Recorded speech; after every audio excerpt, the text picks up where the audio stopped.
Robbie, where are we at today, buddy? Salem Hills, Utah, home of home of Brad Grover of Brad's Barbershop. Yeah? Your mustache is falling. Oh, sorry, guys. I'm just trying to be, I want to look a little rugged like our guest today. Guest? When I think of the Nielsen's, you know what I think of? One word. Big chainsaws. No. I think of scrappy. Big power units. I think of Big power scrappy. units. They don't take no crap from anything or anyone. Is that That's a right? heck of an we intro. We love to be here in Salem, especially with Goose and Company, and we're excited as heck to show you today Company. what we're all about. And what we do is a hobby and somewhat of as a profession. So let's introduce our guests. The guests are from Wildwood Limited. We have Royce Nielsen, Logan Nielsen, and myself, Preston Nielsen. Nielsen, And? with Goose in the Wild and Company. That's right. And our topic is what? Cutting wildwood slabs and wildwood art.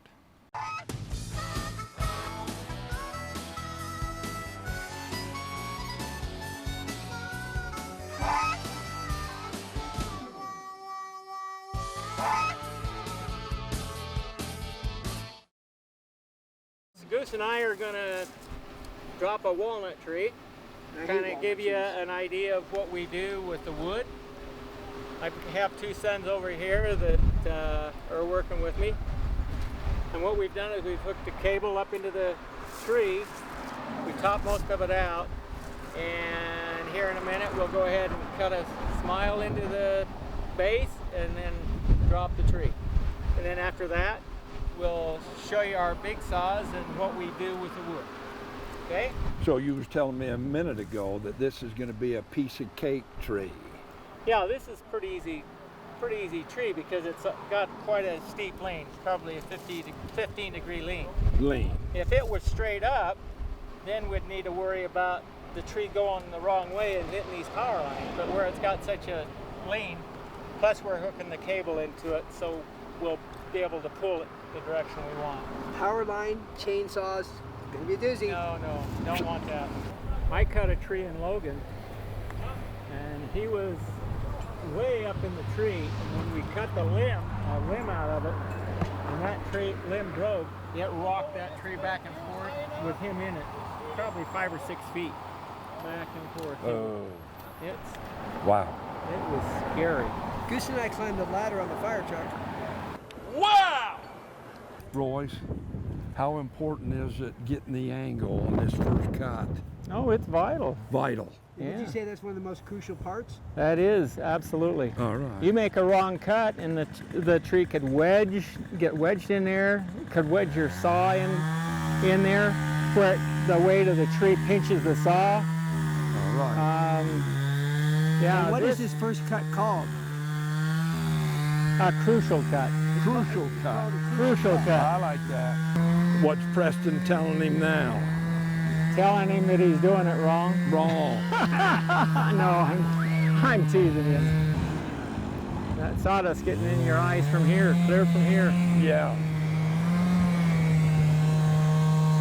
Yeah, he's fine. He's doing it just right. All right. Get a good smile in there about halfway through the tree. And then come in from up high. If you come in even, the tree can go backward.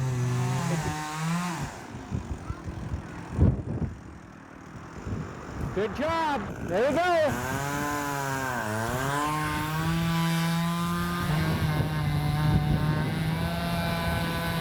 Oh, it's going to go over that old cruddy fence. Yep.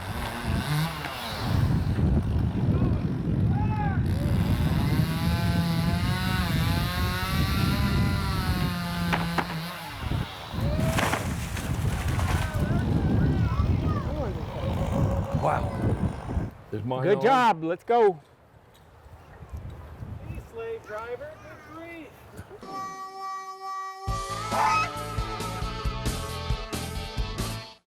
Welcome back, guys. Was that not exciting? Was that not epic? Wow. It was something we didn't take a camper out. You missed the house though. That was a good Kinda thing. hoping. Yeah. And you missed the fence. Absolutely, Oh. we put Oh, it that right little where we fence wanted. Oh, you hit that one old dilapidated fence. Had a little power had to stroke come in. control, so So now we're back in Salem, we are. and we've got some wood.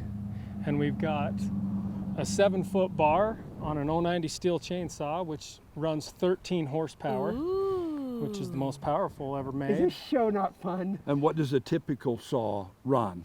Probably about 3 or 4 3 or 4 horse. on a good one. And this has 13 horsepower? This has 13, and they quit making them because of emissions. Go green, I guess. But we love the old saw. This saw's about 25 years old. We happen to own 3 of them. Put together by wire. And Now, do you have to be strong to handle you have this? to be strong. This bar weighs about 35 pounds, but it's the leverage. You're holding it here, and it's clear out here. I'll demonstrate a little bit right here. So you want to set it down, but imagine the pivot that you must have. You got to use a lot of leg and a lot of back to keep it guided. And as you can see, if you put it on its side, it's like a barbell. Oh, The chain would fly off it if you was to use it that way. So wow. anyway, we're going to saw through this log here. How old's the wood? We've got this walnut tree here. Looks like Logan, two how different old's it? woods. The old guy got it from, his name was Jerry. He was 2 blocks down the road. He cut down a walnut tree, said 18 years ago.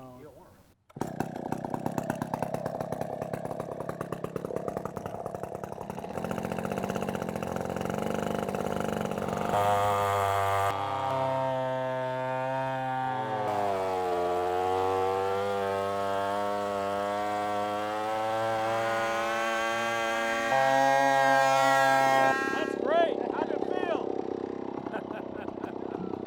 That away, baby. That away. That's great. How'd it feel? My hands are still vibrating.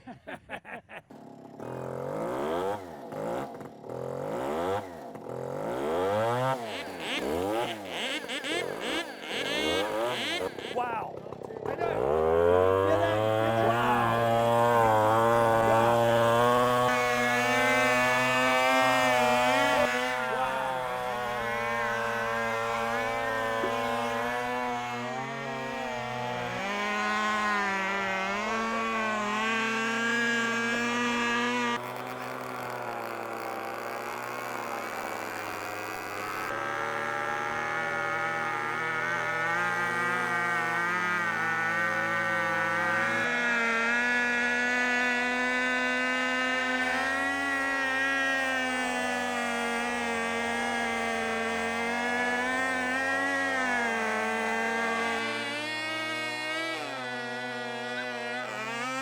So we take it from this, and generally if a tree's not dead, we have to wait a year or so before we mess with it much to let it dry.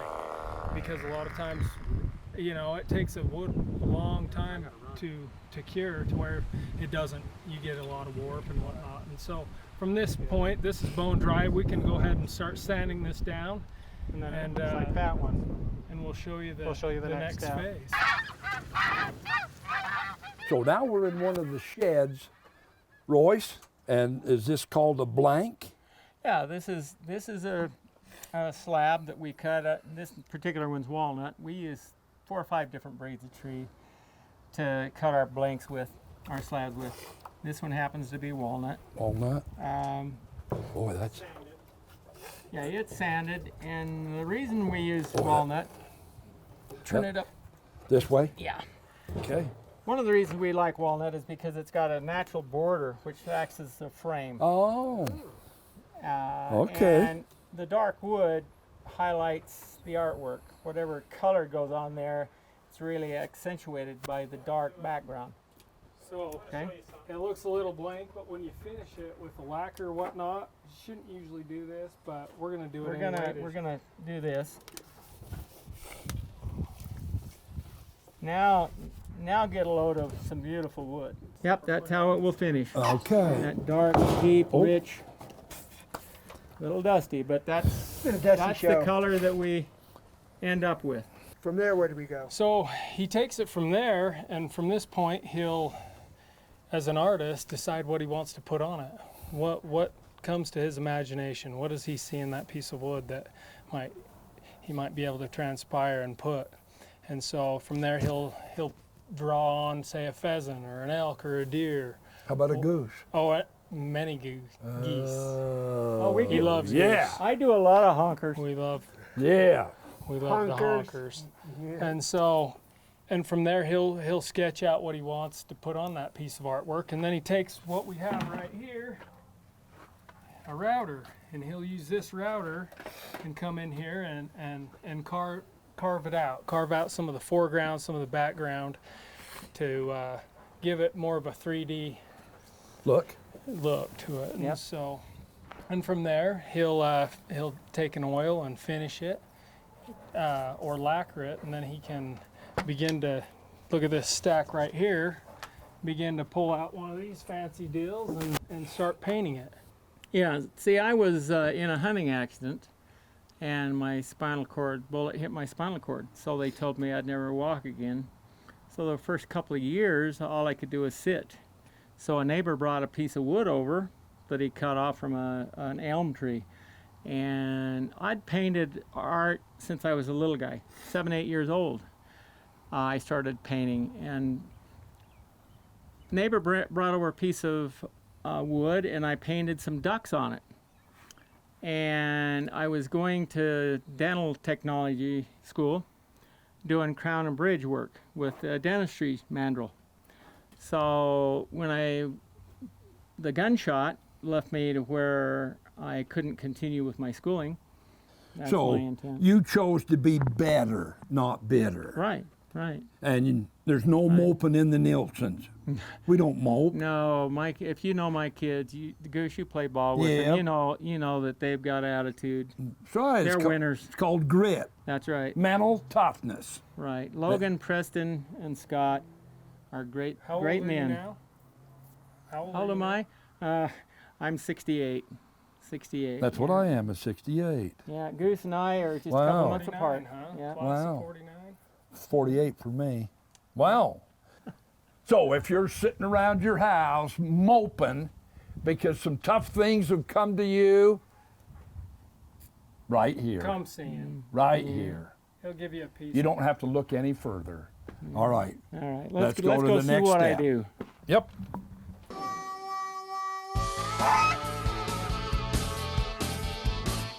Hey, we're back, guys. Hey, this is a great show so far, isn't it? It's been fun. Yes, it is. Wow. Kind of awesome. Royce, we're to where now? We're to where I'm going to show you some of my finished pieces. Oh. If you were to be able to feel, the trees are all three-dimensional. They're carved and reliefed into the wood. The foreground on the animals is all carved out. After I carve into the wood, then I oil the piece, and then I start painting with acrylic paint. After it's painted, then I lacquer it several times. So you can see from a stump or a tree that we showed you earlier Yep. on, Yep. and you can look at this as a finished grade of something that he has imagined in his mind and put on. This is his canvas, if you will. Ooh, wouldn't that be nice to be in your man cave right now, guys? Or up in Something your like nice this. cabin. And You know what I like, Prest? How he shows the feathers on the beak, the detail, and the detail in the Yeah. claws, and the wood little burning. eaglet. Little See the eaglet. egg that started to crack? Yeah. Here? Yeah. Yeah, the detail is incredible. Now that on the end, that's a piece of walnut. On the end, this is Siberian elm. The end piece is a piece of black walnut. You can see how rich and gorgeous the wood is. This is a piece of Lombardy burl, but completely different look on Yeah. the different woods. What's burl? This is Uncle Milty Burl, Milton Burl. Is that what we call a knot? Well, a knot, yeah. Knots knots are generally It burrows, almost but looks like a wart growing on a tree. If you've ever seen a tree and it's got a big old cluster big growing old on the bubble side like of a it, cauliflower, that ends up being a burrow. And this is what comes out of a burrow, is you get these magnificent colors and colorations. And a lot of times it can be not a bacteria, but A fungus? a type, a sickness maybe that the trees develop. Some type Sometimes power lines will grow through trees and cause them to grow sporadic and like a cancer. And but that piece there is beautiful. It's got so much color and beauty to it that no matter what you do with it, it's already a magnificent piece of art. So all I do is try to put something on there that adds a little bit of color, and but most of this wood is an art in itself. So. Well, you told me earlier that you're the only one that does this kind? Well, as far as I know, other people may paint on a blank of wood, but carving it out where it's three-dimensional and where I cut all my own wood, I don't know anybody else that does exactly what I do. So that separates you, the carving? Yeah, I've been doing this for 40 years, and I've done shows pretty much all over the western part of the country. I do a lot of sports shows and the Rocky Mountain Elk Foundation show and those sorts of things. And I've never had to compete with anybody. I've been able to do something that's been my own particular style of art. And it's been very gratifying because I've made so many friends and association with my art over all these years. And it becomes more than just a profession.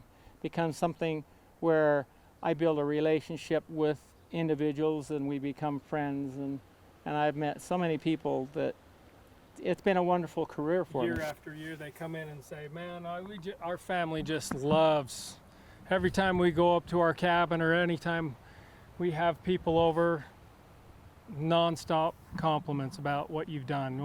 It's so beautiful. We love it so much. We go to shows, I've been able to sit in and listen to people express their gratitude for a piece of art and something that he's been able to bring to them, which has been really cool. You see a piece that's 30 years old that I did 25, 30 years ago.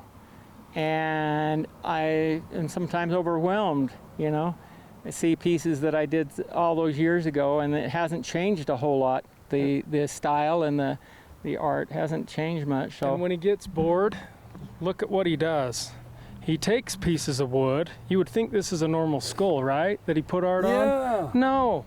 He went and cut out a bunch of pieces of walnut in the shape of a skull, resin them, and then painted. Wow. So the art never fails with this guy. He's got quite the imagination. I've loved sculpture and art all through high school, and it's been my life. And so to make something that is unique and beautiful from nothing, it excites me to do something that people enjoy. So, Well, I know there's at least one viewer out there looking at these beauties and wondering how much they cost. when you say these beauties, I thought you was talking about him. Oh, your kids? Yeah. Heck yeah. You bet. They're priceless. I appreciate the fact that some people want to have my artwork. So a lot depends on who they are, and I want to help people to have a piece if they're interested in a piece of my art. It's not so much making money as it is the enjoyment of doing something that people will enjoy. But most of the things are quite reasonable. I start with my smaller pieces at about $100, and they go up from that. Like this piece here would be $300. $300 for the so eagles. It just kind of Wow. depends on the size of it, but I love it. I'll never quit painting because it's been my life. We'll take another break, guys and gals, and we'll be back in a moment.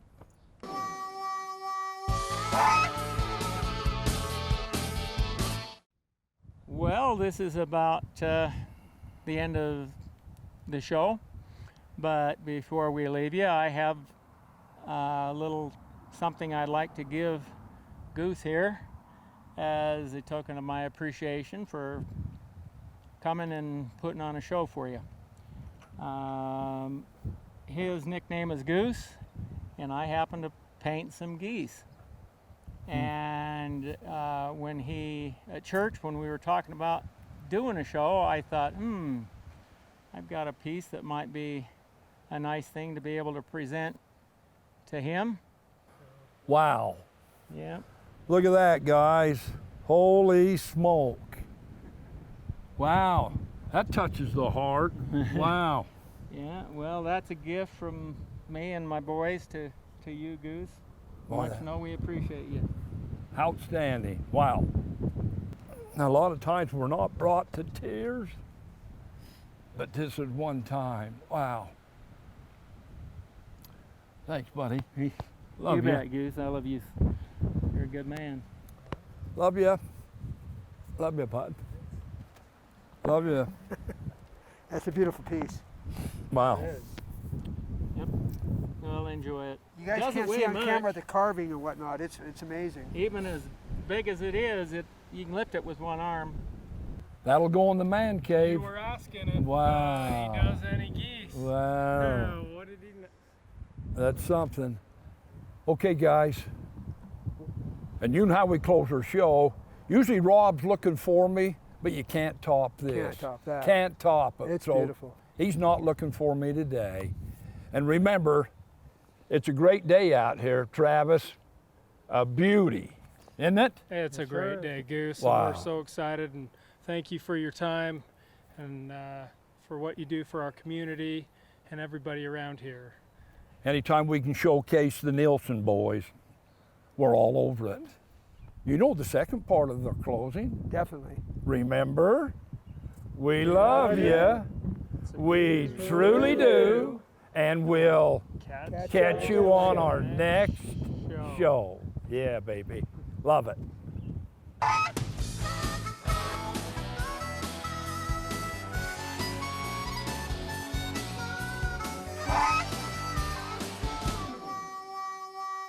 Bye.